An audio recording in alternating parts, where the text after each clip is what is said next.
A Cleveland man who was sentenced to death for a crime he didn't commit is making good on his vow to end the death penalty. Kwame Ajamu, formerly known as Ronnie Bridgman, spent nearly 30 years behind bars, convicted in a robbery and murder case. He was exonerated of all charges in 2014, received part of an $18 million settlement from the city. Now he's traveling the country advocating for abolishing the death penalty. Jesse Schultz with more. Kwame Ajamu's group, Witness to Innocence, has joined the Ohio Innocence Tour, going around the state and advocating for the end of the death penalty. And Wednesday was a bittersweet homecoming for Ajamu, speaking here at John Carroll University in the same county where he was tried, convicted, and sentenced to death 47 years ago. As a 64-year-old man, Kwame Ajamu spends a lot of his time sharing the story of his past. On my 18th birthday, I sat on a death row cell, little bitty bunk, and wondered, why, God, have you done this to me? In 1975, he was accused, along with two other men, of robbing and murdering a man outside a convenience store. All three found guilty and sentenced to death. To be in prison, period.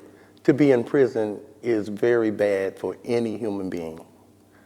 To be in prison and innocent is far worse. After 28 years behind bars, Ajamu was released on parole in 2003 and fully exonerated in 2014 after an eyewitness recanted his statement. And since then, he has been using his voice to speak out against capital punishment, joining the group Witness to Innocence. We are comprised of all former death row exonerees. Jennifer Pryor with the group Ohioans to End Executions says it's stories like Ajamu's that will urge people to act, to call their legislators and support House Bill 183, which ends executions. Innocence is represented on death row, and these are some of the exonerees that have experienced death row and had nothing to do with the crimes they were accused of. And while Ohio has not executed a prisoner in about 4 years, it's still an option for prosecutors to pursue.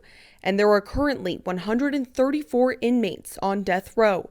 And Pryor says it disproportionately affects people of color and people of lower incomes. We live in a society that allows very rich people who are guilty to be treated better than innocent people without money. Ajamu says he and his fellow exonerees will continue talking about their past in hopes of changing the future. Reporting in Cleveland, Jesse Schultz, News 5.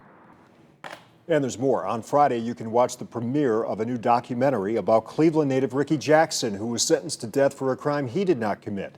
Jackson spent 39 years behind bars before he was released in 2014. He served the longest time in prison of anybody ever exonerated in U.S. history. The film's directed by Matt Waldeck, another Cleveland native. It's called Lovely Jackson.